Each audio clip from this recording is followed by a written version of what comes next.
si tënk lu mu wax mooy Aminata Touré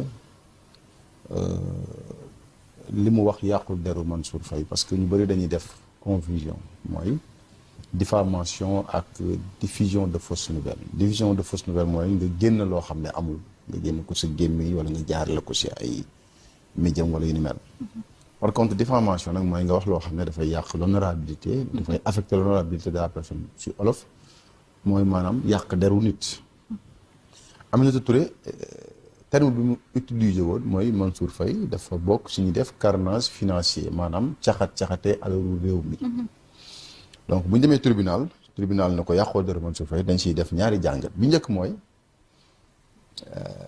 amul kenn aujourd'hui koo xam ne daan nga wax Mansour Faye dafa caxatee alalu réew mi ñu considérer que li nga doon wax yàq der la. Aminata Touré fi mu ko teg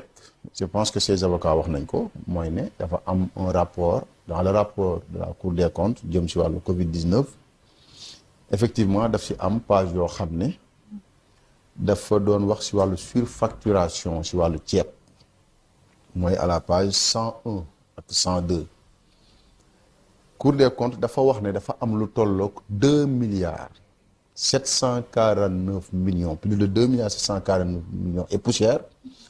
boo xam ne dañ ko surfacturé si wàllu ceeb à l'époque d'âge bi ko Cour des comptes laajee ne ko lan moo waral surfacturation wala lan moo waral montant bi warul woon a toll fii maanaam Cour des comptes dafa gis ne tonu ceeb ñu ngi ko doon jaay à l'époque 250 000 francs mu gis ne si Covid bi tonu ceeb ñu ngi ko jëndee à 275 000 francs donc mu defee évaluation bi mu ne li ñuy investir si jënd ceeb yëpp donc surfacturé nañ lu ëpp 2 milliards 749 millions bi ñu laajee d'âge bi Aliou Sow à l'époque ne ko lan moo tax nga jënd ceeb 275 000 au lieu de 250 000 daf ne son ministre tutelle mooy ministre développement communautaire et de l'équité sociale et territoriale mu ne kon Mansour Faye daf ne moo jox président commission des marchés ñi doon def passation de marché yi benn document boo xam ne ministère du commerce wala ministre du commerce moo ko jox ne ko nañu référé wu si prix yooyu daan ne prix yooyu li ñu ci def mooy tonne bi 275 000 lañ ko war a jëndi peut-être sax mën naa lire ce passage là pour ñi ngi si daan xam lan la Cour des comptes wax si partie boobu boo demee si page 101 bi may wax léegi di nga ko si gis alors dafa wax ne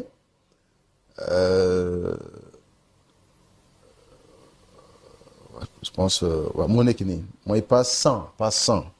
wax ne surfacturation sur le prix du riz concernant les acquisitions de riz l'arrêté 007 71 11 pédicité fixe le prix de la tonne chez le grossiste à 245 000 la tonne. Les frais de manutention sont fixés à 5001 francs CFA la tonne par le ministère du Commerce, soit un prix global de 250 001 francs CFA. Or, il a été fixé par le ministère du Commerce. Ouais, il a été fixé par le ministère du Développement communautaire à 275 000 francs la tonne, soit un manque à gagner de 24 999 000 par tonne. Le montant du surplus facturé par les fournisseurs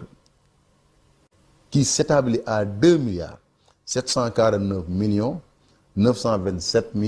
998 francs CFA détaillé par entreprise dans le tableau suivant. Def tableau bi. Maintenant, si vous avez la justification, Cour des comptes, de voir les codes d'âge, s'agissant des surfacturations constatées, M. Aliou Sow, d'âge du ministère du Développement communautaire sortant, indique que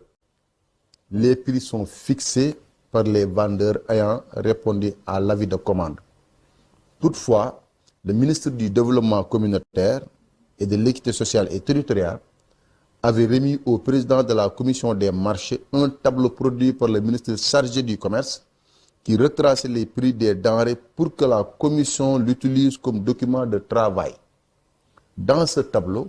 le prix de la tonne de riz brisé non parfumé est affiché à 275 000 francs et toutes les entreprises sélectionnées pour l'acquisition de riz avaient proposé le même prix. Cour des comptes, la Cour révèle qu'une note du ministère en charge du commerce indiquant des prix de référence pour l'acquisition de denrées alimentaires ne peut remplacer l'arrêté précité qui était encore en vigueur.